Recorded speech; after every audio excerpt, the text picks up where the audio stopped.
No, hold on. You are entirely missing the point of the whole film. Yeah. I mean, it is absolutely brilliant, and frankly, it is properly genius if you actually look at what he is doing with the space. You can't just dismiss it. I am looking at what he's doing, and what he is doing is, well, he's stringing together a series of completely disconnected slapstick routines. It's a shambles, mate. A complete shambles. Oh, you cannot be serious. I am. You cannot sit there and tell me with a straight face that 1,738 meters of celluloid chaos is some profound commentary on the human condition. I am telling you exactly that. Hear me out. Look, if you are listening to this right now, we desperately need you to settle this because we are getting absolutely nowhere. We really aren't. No, we aren't.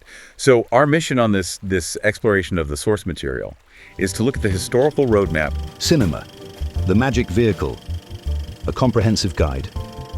Journey 1, 1913 to 1950.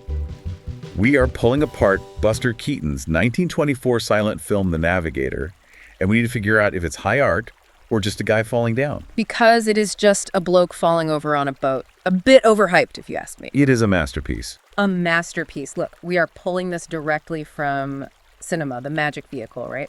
Even the historical roadmap itself admits it's just 12 basic comic situations essentially duct taped together. It doesn't say duct tape. It implies it. It's masquerading as high art when it's really just a playground for a comedian who couldn't be bothered to write a proper first act. Right. Okay, let's unpack this so-called lazy first act, shall we? Yeah. Let's actually look at the premise of The Navigator. Yeah. You've got Buster Keaton playing this character, Rollo Treadway. The millionaire. The millionaire, exactly. And the source material describes him perfectly. He is a young millionaire and a complete wastrel. Just completely useless. Utterly useless. Right. He's never had to do a single practical thing for himself in his entire life. Yeah. He suddenly decides he wants to get married, right? Just out of the blue. So he proposes to Betsy O'Brien. Played by Catherine Maguire, yeah. Played by Catherine Maguire. But he does it so inappropriately, with such a baffling lack of basic human awareness, that she just flat out rejects him. Sensibly, yes. But because he's an oblivious millionaire who doesn't understand the word no, he has already booked a honeymoon trip to Honolulu. And here is where the script just completely falls apart for me. How? It's a setup. Let's actually talk about the setup. You look at the script, and there were 3 guys writing this, by the way. Clyde Bruckman, Joseph Mitchell, and Gene Chavez. Brilliant writers. 3 professional Hollywood writers, and honestly, they should have been embarrassed. The laziness of this coincidence is staggering. Oh, come on. No, listen to this. Rollo gets rejected, decides to go on the trip anyway, and stumbles onto a ship in the dark. Now, whose ship is it? Oh, whoa. What a massive shock. It just happens to be a ship recently sold by John O'Brien. That's his father. Betsy's father, played by Frederick Room, yes, and wait, it gets better. Betsy just happens to also go to this exact ship in the middle of the night because her father is there to sort out some paperwork. Wait. No, let me finish the coincidence. Because while they are both accidentally boarding this exact same massive vessel in the dead of night, a random gang of conspirators, The spies. led by a bloke named Clarence Burton, decides this is the absolute perfect night to set the ship adrift to ruin the father's business deal. It's farce. It's rubbish, mate. It's absolute rubbish. They needed an excuse to get Keaton alone on a boat, and they used the flimsiest, most ridiculous plot mechanics possible to achieve it. Okay, stop. Hold on a second. You're looking at it like it's supposed to be some gritty documentary on 1920s maritime law. I expect a coherent plot. The absurdity is the entire point. Think about Rollo Treadway for a second. Look at it through a modern lens to understand the psychology here. He is essentially a 1920s tech billionaire. Oh, here we go. No, hear me out. He's that oblivious guy with more money than sense, entirely insulated from reality. Yeah. Imagine a modern tech billionaire who gets dumped by his girlfriend, and instead of just, being sad about it and going to therapy, he tries to buy a major social media platform purely out of spite or boredom. That's a bit of a stretch, don't you think? It isn't. It's a satire of extreme wealth. The film is mocking the idea that rich people are completely insulated from consequence right up until the moment they aren't. Satire. You can't be serious. You are projecting a century of socioeconomic theory onto a film that just wanted to do a visual gag about a wet deck of cards. I am totally serious. Yeah. Because the setup, all those wild, unbelievable coincidences you hate, they do not matter. They are just the ticket of admission to get us to the premise. A very expensive ticket for a very flimsy premise. The real genius, the actual meat of the film, starts the exact second they wake up and realize they are entirely alone on this empty ship adrift in the Pacific Ocean. The focus completely shifts away from that ridiculous plot and zeroes in entirely on the physical environment. Well, I will grant you the physical environment is unique, but that's purely a logistical choice, not a philosophical one. They were literally just looking for a large playground. No, it's spot on. It is brilliant. Think about the central visual dynamic of the entire movie. Yeah. Once they're adrift, Rollo and Betsy are the only living souls on board. Right. You have an individual of modest stature. Keaton wasn't a big guy. He was quite slight-flued. Suddenly grappling with industrial equipment designed for a massive crew. Everything is oversized. The scale is completely out of whack. It's just a big boat. It's more than a big boat. Yeah. Imagine trying to make your morning coffee, but your kettle weighs 400 pounds and your stove is the size of a minivan. That is the reality Rollo wakes up to. Right. The central thematic idea, according to cinema, the magic vehicle, is indeed the small, modest man versus the giant machine. Exactly. I mean, I was looking at the dimensions, and the ship is, wait, let me get this right. It wasn't a set. The ship itself was a real ocean liner. The Buford. The USAT. The Buford. Yes. A former military transport and passenger ship that weighed thousands of tons. The point is, it's gargantuan. You got Rollo trying to cook breakfast for 2 people in a commercial galley designed to feed 500. He uses the massive pots. He's trying to boil a single egg in a cauldron meant to hold 50 gallons of soup. The set designed by art director Fred Gabery is unbelievable. He had to augment this real ship to make the mechanical elements look even more imposing. Because it's a visual gag. But it's not just a funny visual, it is deeply psychological. You have to explain why it worked for audiences. In the 1920s, the public was dealing with massive, real anxiety about the Industrial Revolution. Oh, come on. They were, about Taylorism and factory lines. People were unhappy with their increasing dependence on these enormous, bewildering machines. They were tired of having to master new, intimidating gadgets every single day just to survive in modern society. Keaton triumphing over this massive mechanical beast of a ship gave the public a cathartic hero. Are you joking? A psychological masterpiece about industrial anxiety? Look, let's inject a bit of reality here. Keaton and his producers, Donald Crisp and Joseph M. Schenck. Brilliant minds. Let's be honest. For you listening, Schenck was the money guy, the heavy hitter who funded these wild ideas, and Crisp was brought on to co-direct the dramatic elements because Keaton wanted to focus on the comedy. They were businessmen and entertainers. They were artists. They bought a real ship, the Buford, which was literally headed for the scrapyard because it was a cheap, massive prop they could play with. They weren't sitting around in a smoky Hollywood office agonizing over the sociological implications of the machine age. They thought, hey, wouldn't it be funny if I put a tiny man next to a giant steering wheel? You cannot divorce the art from the context of the era.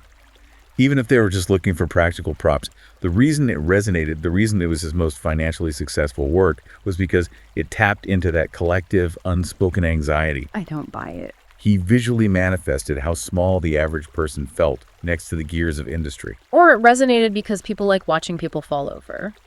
Look, if this is such a tight, psychologically profound masterpiece, then why is the actual execution of the comedy so wildly inconsistent? It isn't. The book itself notes that the film is constructed of 12 different basic comic situations, 12 massive set pieces loosely linked together, and half of them are completely mediocre. Mediocre. Yes, mediocre. The source material explicitly calls some of the gags mediocre and overdone. Take the sequence where he tries to shuffle a deck of wet playing cards. That's a classic bit. It goes on forever. Let me explain why its mediocre playing cards are made of cardboard. When they get wet, they stick together. That's it. That is the whole joke. We watch a man fail to manipulate damp cardboard for what feels like 5 minutes. It's about frustration. It's not a commentary on industrialization. It's a guy trying to get a cheap laugh out of an irritating, mundane situation, and it falls completely flat. It destroys the pacing. It proves the film is incredibly inconsistent. Hold on a second. You are cherry-picking one gag out of 12 to write off the entire structure. Keaton's editing is like a Swiss watch. If you take out the slower, mundane moments like the wet cards, the tension wheel breaks, and the whole 12-act structure stops ticking, you need the quiet, frustrating moments to build up to the legendary ones. I wouldn't call them legendary. What about the porthole scene? Oh, you mean the photograph? It's brilliant. It is a masterclass in subverting expectations. You have this incredibly ominous, terrifying face of the captain suddenly appearing in the ship's porthole in the dead of night. It's quite basic, really. Keaton is terrified. Betsy is terrified. It builds all this tension, playing on the very real isolation of being adrift at sea in the pitch black. And then the camera pulls back, and it turns out to be nothing more than a portrait, a photograph of Donald Crisp that got thrown overboard earlier and is just floating past the glass on the ocean waves. A cheap jump scare resolved with a cheap prop. It completely subverts your expectation of danger. And then you absolutely cannot ignore the underwater sequence. Ah, yes, the diver suit. It is absolutely mental. The ship breaks down. Rollo has to go overboard to fix the propeller. He puts on this massive, cumbersome deep-sea diver suit. Now, explain how they did this, because it is staggering. I know how they did it. The photography here, done by Elgin Leslie and Byron Hook, is stunning. To shoot that in 1924, they couldn't just use a green screen. They had to build a specialized camera box. They tried shooting it in a municipal pool, but the walls are too clean. So they moved to Lake Tahoe. The water was clear. It was freezing cold. Keaton is in a real diving suit that weighs over 100 pounds, completely submerged in freezing water, risking his actual life for a gag. And what does he do? He doesn't just fix the propeller. He turns the bottom of the ocean into a mundane street corner. Yes, the street sign. He brings down a Men at Work street sign and sets it up on the seafloor. He washes his hands in a bucket of water while underwater. He's instantly recognizable, even completely encased inside a metal diving helmet. It is bloody brilliant. You can't call that mediocre. I didn't call the diver scene mediocre. I'll grant you the technical achievement of Leslie and Hook. What I'm saying is, the film as a whole is patchy. Because for every clever visual gag like the Men at Work sign, you have to endure something as structurally lazy as the climax of the film. You mean the cannibals? The cannibals. Let's talk about that, because it is a prime example of the script failing. The ship drifts toward an island, and suddenly they are attacked by a tribe of cannibals with the cannibal chief played by Noble Johnson. Right. For those listening, Noble Johnson was a brilliant actor and actually a pioneering black filmmaker himself, but here he's stuck playing a caricature. The entire sequence is, frankly, dodgy in places. Oh, it's 1924. It feels incredibly dated now, relying on these tired 1920s exoticism tropes, but even structurally, taking the era into account, it's just chaotic.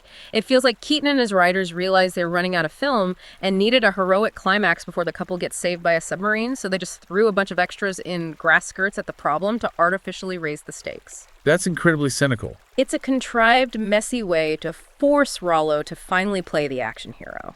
Look, I will concede that the cannibal trope is terribly dated. It jars with modern audiences, absolutely. But I disagree completely on the pacing and the structure of it. You're looking at the film as 12 separate chunks. Keaton edited this film himself. The fact that he managed to link 12 massive, wildly different set pieces, from the quiet frustration of cooking eggs in a cauldron to a highly technical underwater repair to a full-on beach assault without a single drop in momentum, is an editing marvel. It flows naturally from one escalating crisis to the next. It flows smoothly, yes, I'll concede the editing is sharp. But mechanical perfection in the editing suite doesn't automatically equal a compelling, emotional story. A well-oiled machine is still just machine. And that brings us back to the core problem with Keaton's style in this film and why it falls short of being a true masterpiece. Which is what? It's completely devoid of humanity. Devoid of humanity. Completely. Cinema, the magic vehicle, highlights two significant features of Keaton's work that supposedly give it modern appeal. First is this idea of putting the world to rights through pragmatic action, straightforward decency with no grand ideology. It explicitly contrasts him with the brashness of someone like Harold Lloyd. Which is brilliant. And for you listening, if Keaton is the deadpan cynic who just wants to survive, Harold Lloyd was the bouncy, optimistic go-getter climbing skyscrapers with a big smile, trying to win the girl and the promotion. Right, which is exactly why Keaton is better. He's not doing jazz hands for the camera. Is it? Let's look at the second feature, the book notes. It praises his complete lack of schmaltz or sentimentality. When the hero suffers, there are no tears. His main concern is purely laughter. And honestly, that exact pragmatism you're praising is why the film feels so incredibly cold to me. It makes the film rather dull on a human level. Yes, dull. If Rollo doesn't genuinely suffer, if he doesn't show any real emotional growth or vulnerability when he's stranded at sea, what are we supposed to connect with?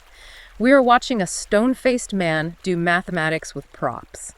It becomes just a cold, mechanical exercise in physical geometry. It's geometry, man. It's not storytelling. It was rubbish, mate. Absolute rubbish. You are confusing a lack of melodrama with a lack of humanity. Think about the 1920s. Think about the era of screen sentimentality they were living in.